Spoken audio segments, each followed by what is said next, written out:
Innal hamdalillah nahmaduhu wa nasta'inuhu wa nastaghfiruh wa na'udzu billahi min shururi anfusina wa min sayyiati a'malina may yahdihillahu fala mudilla lahu wa may yudlil fala hadiya lahu la nabiyya ba'da.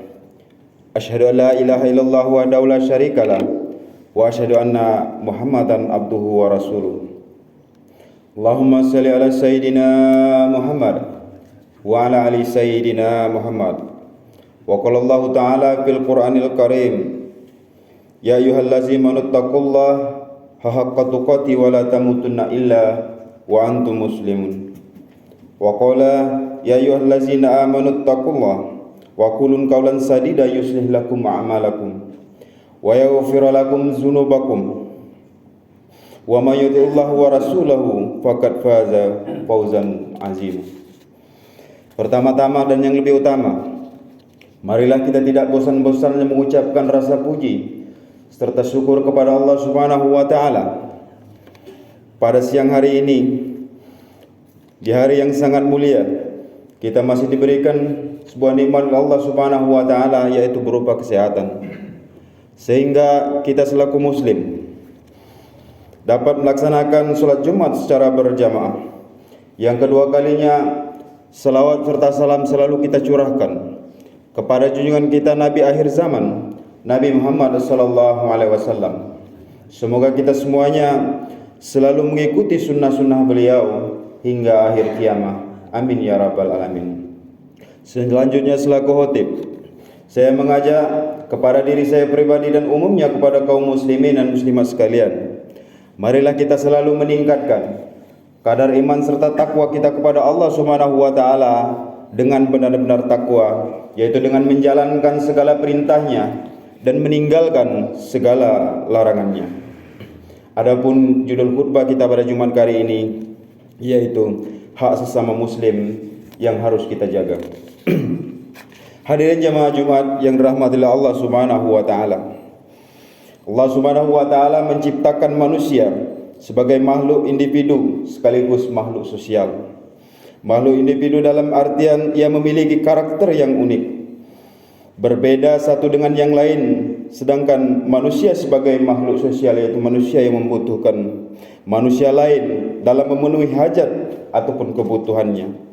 Sebagai makhluk sosial, manusia tidak dapat hidup sendiri. Manusia membutuhkan sebuah kelompok dalam kehidupannya. Semua itu adalah dalam rangka saling mengambil manfaat dan saling tolong menolong. Dalam menjalankan perannya sebagai makhluk individu sekaligus makhluk sosial, manusia mempunyai hak-hak, mempunyai kewajiban yang harus ia perhatikan. Hal ini sebagai prasyarat untuk menciptakan sebuah kehidupan yang baik, kehidupan yang harmonis di tengah-tengah masyarakat. Bagi seorang muslim, menjalankan hak, menjalankan sebuah kewajiban di tengah masyarakat bukan semata karena tuntutan sosial. Lebih dari itu, karena ia juga merupakan tuntutan agama itu sendiri. Ada 5 hak sesama muslim. Banyak hadis-hadis Rasul yang berbicara tentang hak sesama muslim yang harus ditunaikan sebagai bagian dari anggota masyarakat. Salah satunya adalah dalam sabda Rasul yang diriwayatkan oleh Imam Bukhari, hadis nomor 1183. Abu Hurairah berkata, aku mendengar Rasulullah sallallahu alaihi wasallam bersabda, hakul muslim alal muslim hamsun, radus salami wa ibadatul maridi wa taba'ul janaizi wa iza jabatud da'wati wa tasmiyatul atisi. Hak seorang muslim atas muslim lainnya ada 5 perkara. Yang pertama yaitu menjawab salam, kemudian menjenguk orang-orang yang sakit, mengantarkan jenazah, kemudian menghadiri sebuah undangan dan mendoakan orang yang bersin. 5 hal yang disebutkan dalam hadis ini tentu bukanlah bermakna pembatasan. Hadis ini hanya sebagai salah satu dari sekian banyak hadis yang berbicara tentang hak dan kewajiban seorang muslim. Hadirin jemaah Jumat yang dirahmati Allah Subhanahu wa taala. Yang pertama yaitu menjawab salam. Salah satu bentuk kepedulian, salah satu bentuk sebuah penghargaan dan penghormatan seseorang kepada orang lain adalah dengan saling menyapa. Dengan itu hubungan akan semakin erat, hubungan akan semakin akrab. Banyak cara atau ekspresi seseorang ketika menyapa saudaranya, namun dalam ajaran Islam cara yang disyaratkan adalah dengan mengucapkan Assalamualaikum atau selengkapnya Assalamualaikum warahmatullahi wabarakatuh. Salam sendiri dalam bahasa Arab berasal dari kata salimah yang bermakna selamat ataupun damai. Bukan sekedar sapaan semata, tapi inti dari salam adalah doa, mendoakan keselamatan bagi orang lain.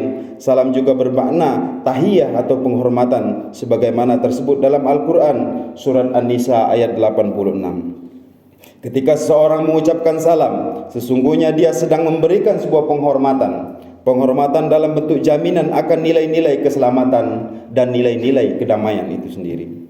Selain itu mengucapkan salam dalam salah satu hadis diriwayatkan oleh sahabat Ammar bin Yasir disebut sebagai salah satu bukti kesempurnaan iman.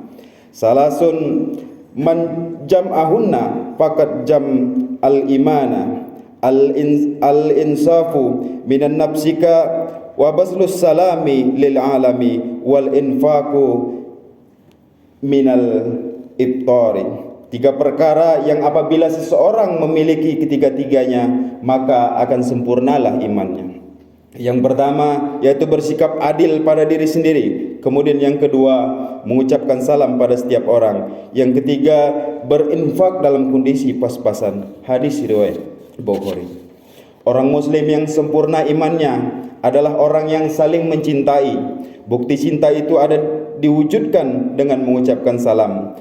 Ada rasa yang berbeda ketika mengucapkan salam pada sahabat, kepada saudara ketika bertemu, sambil bersalaman apalagi berpelukan. Saat itu ada kebahagiaan menyelusup ke dalam hati, kebahagiaan yang mungkin tak mampu kita lukis dengan kata-kata. Hadirin jemaah Jumat yang dirahmati oleh Allah Subhanahu wa taala. Kemudian yang kedua yaitu menjenguk orang yang sakit. Setiap kita barangkali pernah merasakan sakit. Saat sakit badan terasa lemas, makan tak selera, pikiran kacau, sedih, kesepian, khawatir, bahkan terkadang sampai pada tingkatan tidak ada harapan untuk meneruskan hidup kembali. Dalam kondisi seperti ini, dukungan, motivasi, doa dan kunjungan dari kawan-kawan atau kerabat menjadi sangat penting bagi si sakit agar tetap kuat, agar tetap sabar dalam menghadapi cobaan sakit yang sedang dia rasa. Dia pasti akan merasa senang, merasa semangat, atau paling tidak dirinya merasa berharga. Terkait keutamaan menjenguk orang sakit, Rasulullah sallallahu alaihi wasallam menyebutkan dalam hadis sebagai berikut, sebagaimana yang diriwayatkan oleh Imam Muslim. Innal muslimu iza ada ahahul muslimu lam yanzal fi hurfatil jannah hatta yarja. Sesungguhnya seorang muslim jika menjenguk saudara muslim lainnya yang sedang sakit, maka dirinya senantiasa berada di taman surga sampai dirinya kembali. Menjenguk orang yang sakit adalah sarana untuk mengumpulkan pahala, sekaligus ia juga merupakan bentuk kepedulian terhadap sesama, serta sarana untuk lebih bersyukur atas karunia nikmat yang masih kita terima. Kemudian yang ketiga yaitu mengantarkan jenazah. Kematian itu pasti akan menghampiri siapa saja. Ketika ada orang yang meninggal dunia, yang masih hidup mempunyai kewajiban untuk memenuhi hak si mayit. Hukum memenuhi kewajiban ini bersifat fardu kifayah. Dalam kitab Matan Ghayah wa Tariq halaman 14-15 disebutkan, kewajiban bagi orang yang hidup terhadap mayit itu ada 4. Yang pertama yaitu memandikan, kemudian mengafani, mensalati, kemudian menguburkannya. Memandikan dan mengapani biasanya hanya oleh beberapa orang terbatas bagi kerabat atau orang yang ditunjuk keluarga secara khusus. Namun untuk mensalatkan dan mengantarkan ke tempat peristirahatan terakhir bisa dilakukan oleh siapapun tanpa adanya batasan-batasan orang tertentu. Oleh sebab itu perintah secara detail disebutkan pahala oleh Rasulullah adalah mensalatkan dan mengantarkan jenazah ke kuburan. Abu Hurairah meriwayatkan Rasulullah sallallahu alaihi wasallam bersabda, yang artinya barang siapa mengiringi jenazah muslim karena iman dan mengharapkan balasan atau mengharapkan pahala, dan ia selalu bersama jenazah tersebut sampai disalatkan serta dikuburkan, maka dia pulang dengan membawa 2 kirot. Setiap kirot setara dengan gunung Uhud, dan barang siapa menyalatkan dan pulang sebelum dikuburkan, maka dia pulang dengan membawa 1 kirot. Selain mendapatkan pahala yang besar, hikmah yang lain di balik perintah ini adalah membuat kita selalu mengingat kepada kematian. Ketika mengiring jenazah, pasti akan terbayang pula oleh kita bahawa suatu saat nanti kita pun pasti akan diperlakukan seperti itu juga. Selain daripada itu, mengiring jenazah adalah bentuk takziah atau menghibur keluarga jenazah dari kesedihan. Keluarga yang tinggal merasa sangat terhibur manakala saudara-saudara hadir pada saat itu, untuk menghibur, untuk memotivasi agar tabah menghadapi cobaan yang sedang dia hadapi. Yang keempat yaitu menghadiri undangan. Hak sesama muslim selanjutnya adalah menghadiri undangan. Undangan yang dimaksud di sini adalah undangan secara umum, baik itu walimatul urus atau pesta pernikahan, akikah maupun syukuran hitan, haji dan sebagainya. Namun yang wajib dihadiri menurut mazhab Syafi'i adalah undangan sebuah pernikahan. Selainnya dihukumi dengan hukum yang sunnah sebagaimana dijelaskan dalam kitab Fathul Wahhab jilid 1 halaman 104.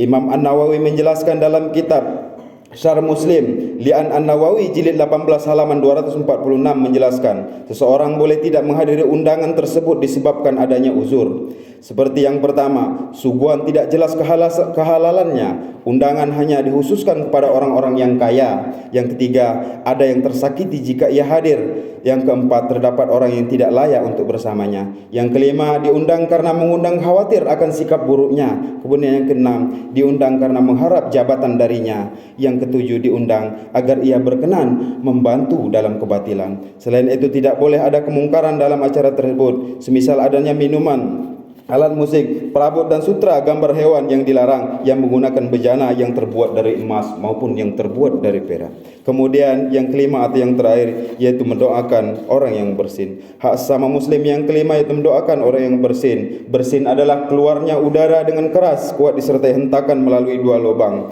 hidung dan mulut bersamaan dengan bersin. Keluarlah debu, kuman, kutu atau mikroba yang terkadang tanpa sengaja ke dalam organ pernapasan sehingga saluran pernapasan menjadi bersih kembali. Rasulullah memberikan tuntunan bagi orang yang bersin agar berusaha menutup mulutnya dengan kain atau tangan dan berusaha menahan suara agar tidak mengganggu orang lain. Apabila salah seorang di antara kalian bersin, hendaklah dia mengucapkan alhamdulillah kulli halin, dan saudaranya mendengar mengucapkan yarhamukallah dan dia menjawab yahdikumullah wa yuslih balakum. Bersin secara kesehatan dianggap sebagai respon tubuh untuk melindungi otak dan hal yang mengganggu kinerjanya. Dari sini bisa kita pahami bahwa bersin adalah nikmat Allah yang patut disyukuri, dan wujud syukur itu adalah dengan membaca doa seperti yang disebutkan oleh Rasul dalam sebuah hadis.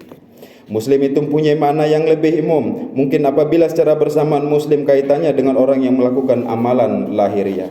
Standar seseorang dikatakan Muslim apabila dia percaya pada rukun Islam yang kelima dan mukmin apabila dia percaya pada rukun iman yang keenam. Artinya siapapun orang yang mendapat rukun Islam, selama rukun Islamnya 5 dan rukun imannya 6, dia berhak mendapatkan 5 hak sesama muslim sebagaimana yang disebutkan oleh Rasulullah SAW di atas. Pemahaman akal hal penting karena faktanya sering terjadi di tengah masyarakat. Sebab beda ormas, beda amalia, ibadah dan masih ranah khilafah, sengketa masalah keluarga atau masalah di tempat kerja berakibat pada pengabaian akan hak-hak saudara muslim yang seharusnya kita tunaikan secara bersama-sama.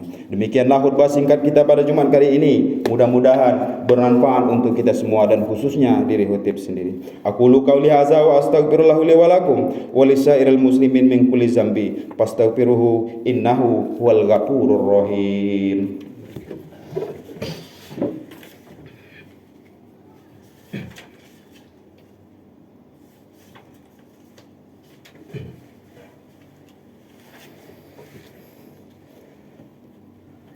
Alhamdulillah, alhamdulillah hamdan katsira kama amar. Asyhadu an la ilaha illallah wahdahu la syarikalah wa asyhadu anna Muhammadan abduhu wa rasuluh. Allahumma shalli ala sayidina Muhammad wa ala ali sayidina Muhammad. Wa qala Allah ta'ala fil Qur'anil Karim, ya ayyuhallazina taqullaha haqqa tuqatih wa la tamutunna illa wa antum muslimun. Wa qala la in syakartum la azidannakum wa la in kafartum inna azabi lasyadid. Allahumma ighfir lil mu'minina wal mu'minat wal muslimina wal muslimat al ahya'i minhum wal amwat bi rahmatika ya arhamar rahimin. Allahumma arinal haqqa haqqa warzuqna tiba'ah wa arinal batila batila warzuqna ijtinaba. Rabbana hab lana min azwatina wa dzurriyyatina qurrata a'yun waj'alna lil muttaqina imama. Rabbana atina fid dunya hasanah wa fil akhirati hasanah wa qina azabannar. Walhamdulillahi rabbil alamin. Ibadallah, innallaha ya'muru bil adli wal ihsan wa ya'tazil qurba wa yanha 'anil fahsya'i wal munkari wal baghi ya'izukum la'allakum tadhakkarun. Washkurullahal azim yashkurkum washkuruhu 'ala ni'amihi yazidkum wala zikrullahi akbar. Aqimis shalah. Wassalamu alaikum warahmatullahi wabarakatuh.